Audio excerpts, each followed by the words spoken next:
3, The Lauriston Garden Mystery. I confess that I was considerably startled by this fresh proof of the practical nature of my companion's theories. My respect for his powers of analysis increased wondrously. There still remained some lurking suspicion in my mind, however, that the whole thing was a prearranged episode intended to dazzle me, though what earthly object he could have in taking me in was past my comprehension. When I looked at him, he had finished reading the note, and his eyes had assumed the vacant, lackluster expression which showed mental abstraction. "How in the world did you deduce that?" I asked. "Deduce what?" said he petulantly. "Why, that he was a retired sergeant of Marines." "I have no time for trifles," he answered brusquely. Then with a smile, "Excuse my rudeness. You broke the thread of my thoughts, but perhaps it is as well. So you actually were not able to see that the man was a sergeant of Marines?" "No, indeed." "It was easier to know it than to explain why I knew it. If you were asked to prove that 2 and 2 made 4, you might find some difficulty, and yet you are quite sure of the fact. Even across the street I could see a great blue anchor tattooed on the back of the fellow's hand that smacked of the sea. He had a military carriage, however, and regulation side whiskers. There we have the Marine. He was a man with some amount of self-importance and a certain air of command. You must have observed the way in which he held his head and swung his cane. A steady, respectable, middle-aged man, too, on the face of him. All facts which led me to believe that he had been a sergeant." "Wonderful," I ejaculated. "Commonplace," said Holmes, though I thought from his expression that he was pleased at my evident surprise and admiration. "I said just now that there were no criminals. It appears that I am wrong. Look at this." He threw me over the note which the commissionaire had brought. "Why," I cried, as I cast my eye over it, "this is terrible." "It does seem to be a little out of the common," he remarked calmly. "Would you mind reading it to me aloud?" This is the letter which I read to him. "Dear Mr. Sherlock Holmes, there has been a bad business during the night at 3 Lauriston Gardens, off the Brixton Road. Our man on the beat saw a light there about 2 in the morning, and as the house was an empty one, suspected that something was amiss. He found the door open, and in the front room, which is bare of furniture, discovered the body of a gentleman, well dressed, and having cards in his pocket bearing the name of Enoch J. Drebber, Cleveland, Ohio, USA. There had been no robbery, nor is there any evidence as to how the man met his death. There are marks of blood in the room, but there is no wound upon his person. We are at a loss as to how he came into the empty house. Indeed, the whole affair is a puzzler. If you can come round to the house any time before 12, you will find me there. I have left everything in statu quo until I hear from you. If you are unable to come, I shall give you fuller details, and would esteem it a great kindness if you would favour me with your opinion.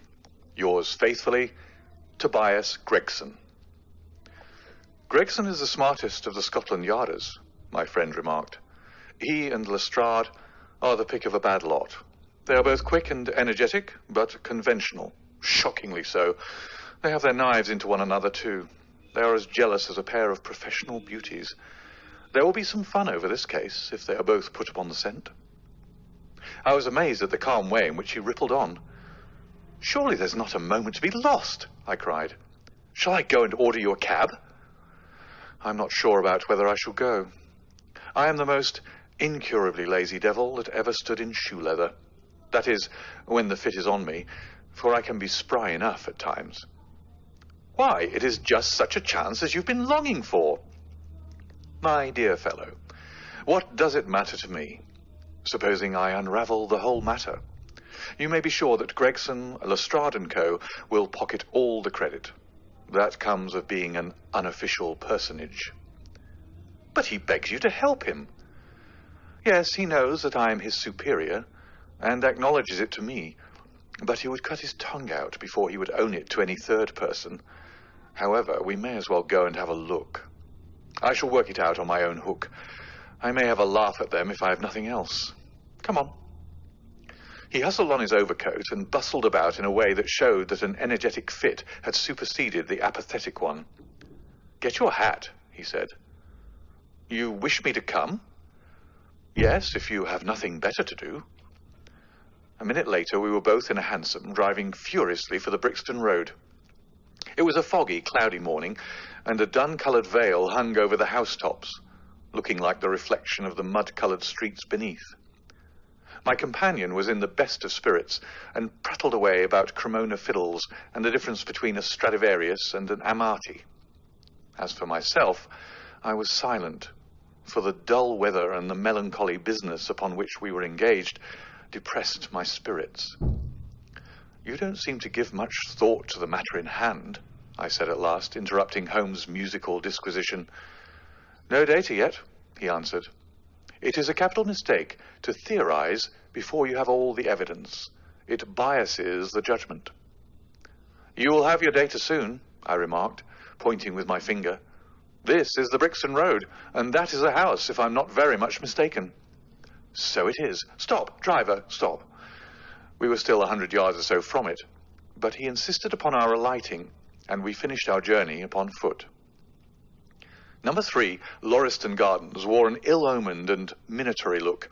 It was one of 4 which stood back some little way from the street, 2 being occupied and 2 empty. The latter looked out with 3 tiers of vacant, melancholy windows, which were blank and dreary, save that here and there a "To Let" card had developed like a cataract upon the bleared panes. A small garden, sprinkled over with a scattered eruption of sickly plants, separated each of these houses from the street, and was traversed by a narrow pathway, yellowish in colour, and consisting apparently of a mixture of clay and of gravel. The whole place was very sloppy from the rain which had fallen through the night. The garden was bounded by a 3-foot brick wall with a fringe of wood rails upon the top, and against this wall was leaning a stalwart police constable, surrounded by a small knot of loafers who craned their necks and strained their eyes in the vain hope of catching some glimpse of the proceedings within. I had imagined that Sherlock Holmes would at once have hurried into the house and plunged into a study of the mystery. Nothing appeared to be further from his intention. With an air of nonchalance, which, under the circumstances, seems to me to border upon affectation, he lounged up and down the pavement, and gazed vacantly at the ground, the sky, the opposite houses, and the line of railings. Having finished his scrutiny, he proceeded slowly down the path, or rather down the fringe of grass which flanked the path, keeping his eyes riveted upon the ground. Twice he stopped, and once I saw him smile, and heard him utter an exclamation of satisfaction. There were many marks of footsteps upon the wet clayey soil, but since the police had been coming and going over it, I was unable to see how my companion could hope to learn anything from it. Still, I had had such extraordinary evidence of the quickness of his perceptive faculties that I had no doubt that he could see a great deal which was hidden from me. At the door of the house we were met by a tall, white-faced, flaxen-haired man with a notebook in his hand, who rushed forward and wrung my companion's hand with effusion. "It is indeed kind of you to come," he said. "I've had everything left untouched." "Except that," my friend answered, pointing at the pathway. "If a herd of buffaloes had passed along, there could not be a greater mess.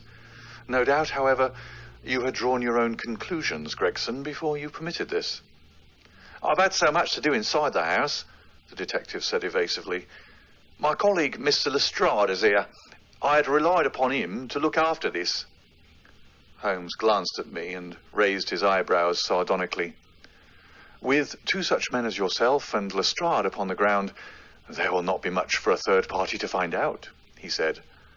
Gregson rubbed his hands in a self-satisfied way.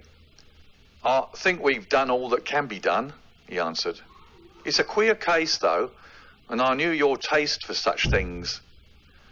"You did not come here in a cab?" asked Sherlock Holmes. "No, sir." "Nor Lestrade?"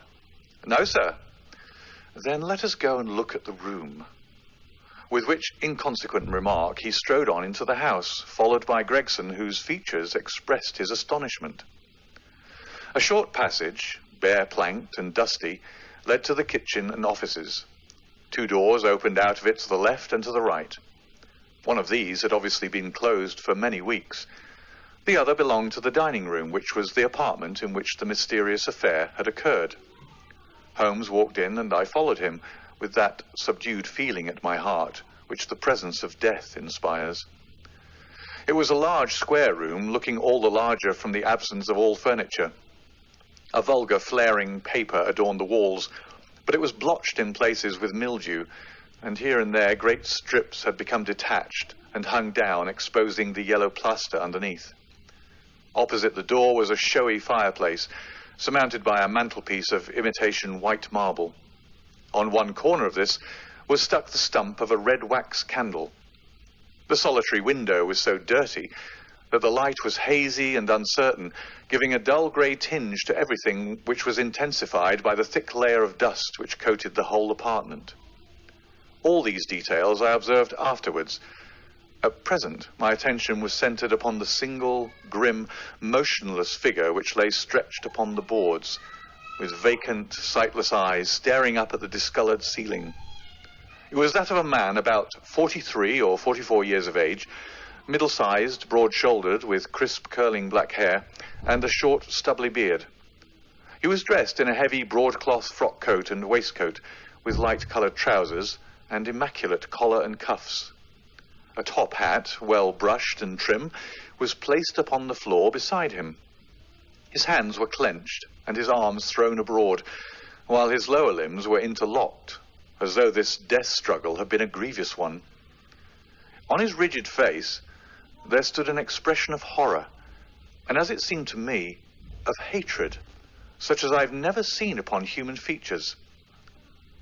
This malignant and terrible contortion, combined with the low forehead, blunt nose, and prognathous jaw, gave the dead man a singularly simious and ape-like appearance, which was increased by his writhing, unnatural posture. I've seen death in many forms, but never has it appeared to me in a more fearsome aspect than in that dark, grimy apartment which looked out upon one of the main arteries of suburban London. Lestrade, lean and ferret-like as ever, was standing by the doorway and greeted my companion and myself. "This case will make a stir, sir," he remarked. "It beats anything I've seen, and I'm no chicken." "There is no clue," said Gregson. "None at all," chimed in Lestrade. Sherlock Holmes approached the body and, kneeling down, examined it intently. "You are sure there is no wound?" he asked, pointing to numerous gouts and splashes of blood which lay all around. "Positive!" cried both detectives.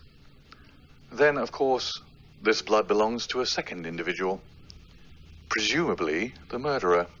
If murder has been committed, it reminds me of the circumstances attendant on the death of Van Janssen in Utrecht in the year 34. Do you remember the case, Gregson?" "No, sir." Read it up. You really should. There's nothing new under the sun. It has all been done before." As he spoke, his nimble fingers were flying here and there and everywhere, feeling, pressing, unbuttoning, examining, while his eyes wore the same faraway expression which I've already remarked upon. So swiftly was the examination made that one would hardly have guessed the minuteness with which it was conducted. Finally, he sniffed the dead man's lips and then glanced at the soles of his patent leather boots. "He has not been moved at all?" he asked. "No more than was necessary for the purposes of our examination."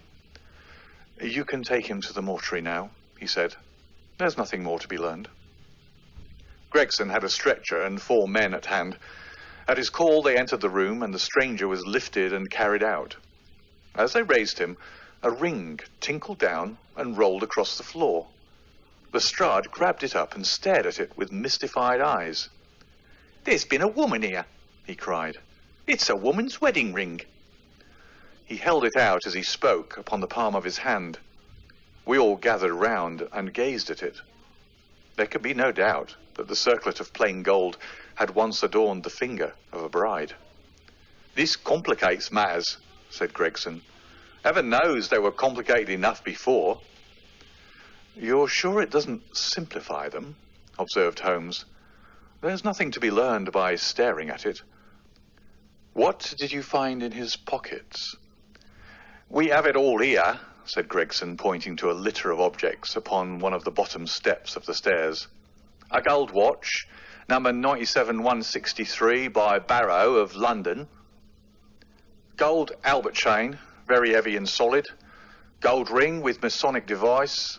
Gold pin, bulldog's head with rubies as eyes. Russian leather card case with cards of Enoch J. Drebber of Cleveland, corresponding with the EJD upon the linen. No purse, but loose money to the extent of £7.13. Pocket edition of Boccaccio's Decameron, with name of Joseph Stangerson upon the flyleaf. 2 letters, one addressed to E.J. Drebber and one to Joseph Stangerson. At what address? American Exchange, Strand, to be left till called for. They're both from the Guion Steamship Company and refer to the sailing of their boats from Liverpool. It is clear that this unfortunate man was about to return to New York. Have you made any inquiries as to this man, Stangerson? I did it at once, said Gregson. I've had the advertisement sent to all the newspapers, and one of my men has gone to the American Exchange, but he hasn't returned yet. Have you sent to Cleveland? We telegraphed this morning. How did you word your inquiries? We simply detailed the circumstances and said that we should be glad of any information which could help us. You did not ask for particulars on any point which appeared to you to be crucial? I asked about Stangerson. Nothing else? Is there no circumstance on which this whole case appears to hinge? Will you not telegraph again? I've said all I have to say, said Gregson in an offended voice. Sherlock Holmes chuckled to himself and appeared to be about to make some remark when Lestrade, who had been in the front room while we were holding this conversation in the hall, reappeared upon the scene, rubbing his hands in a pompous and self-satisfied manner. Mr. Gregson, he said, I've just made a discovery of the highest importance, and one which would have been overlooked had it not been made a careful examination of the walls. The little man's eyes sparkled as he spoke, and he was evidently in a state of suppressed exultation at having scored a point against his colleague.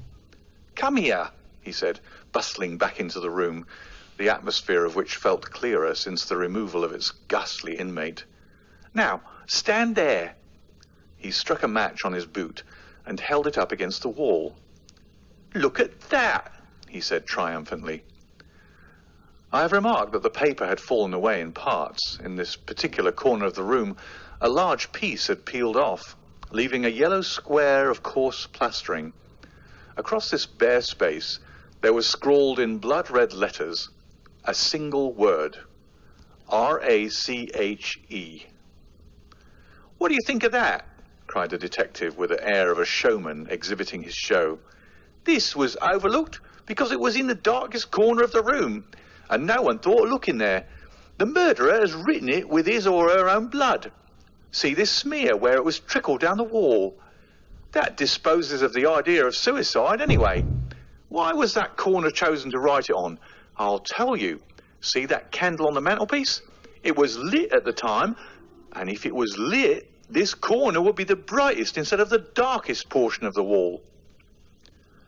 And what does it mean now that you have found it?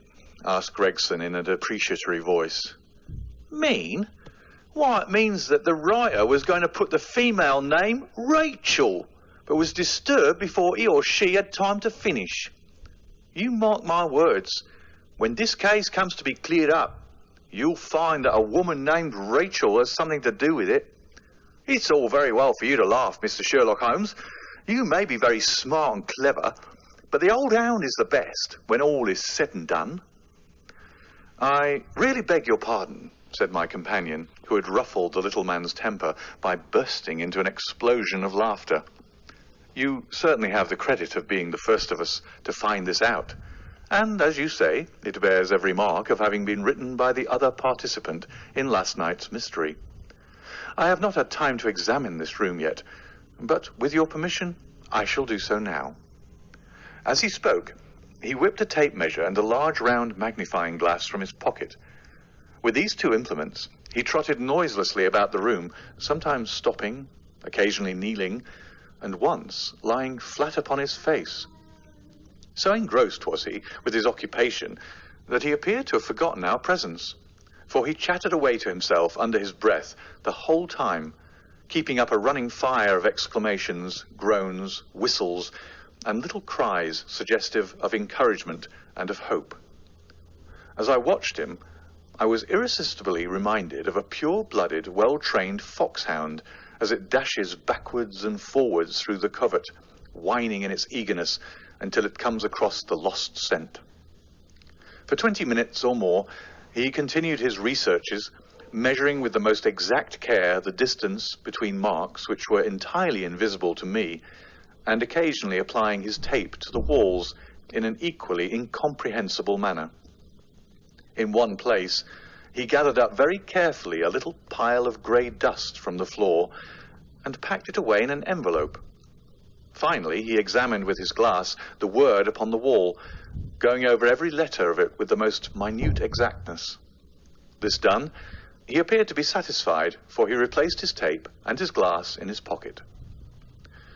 "They say that genius is an infinite capacity for taking pains," he remarked with a smile. "It's a very bad definition, but it does apply to detective work." Gregson and Lestrade had watched the manoeuvres of their amateur companion with considerable curiosity and some contempt. They evidently failed to appreciate the fact, which I had begun to realize, that Sherlock Holmes' smallest actions were all directed towards some definite and practical end. "What do you think of it, sir?" they both asked. "It would be robbing you of the credit of the case if I was to presume to help you," remarked my friend.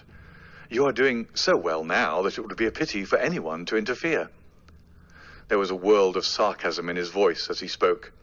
"If you will let me know how your investigations go," he continued, "I shall be happy to give you any help I can. In the meantime, I should like to speak to the constable who found the body. Can you give me his name and address?" Lestrade glanced at his notebook. "John Rance," he said. "He's off duty now. You'll find him at 46 Audley Court, Kennington Park Gate." Holmes took a note of the address. "Come along, Doctor," he said. "We shall go and look him up. I'll tell you one thing which may help you in the case," he continued, turning to the two detectives. "There has been murder done, and the murderer was a man. He was more than 6 feet high, was in the prime of life, had small feet for his height, wore coarse, square-toed boots, and smoked a Trichinopoly cigar. He came here with his victim in a four-wheeled cab, which was drawn by a horse with 3 old shoes and 1 new one on his off foreleg. In all probability, the murderer had a florid face, and the fingernails of his right hand were remarkably long. There are only a few indications, but they may assist you." Lestrade and Gregson glanced at each other with an incredulous smile. "If this man was murdered, how was it done?" asked the former. "Poison," said Sherlock Holmes curtly, and strode off. "One other thing, Lestrade," he added, turning around at the door. "Rache is the German for revenge, so don't lose your time looking for Miss Rachel." With which Parthian shot, he walked away, leaving the two rivals open-mouthed behind him.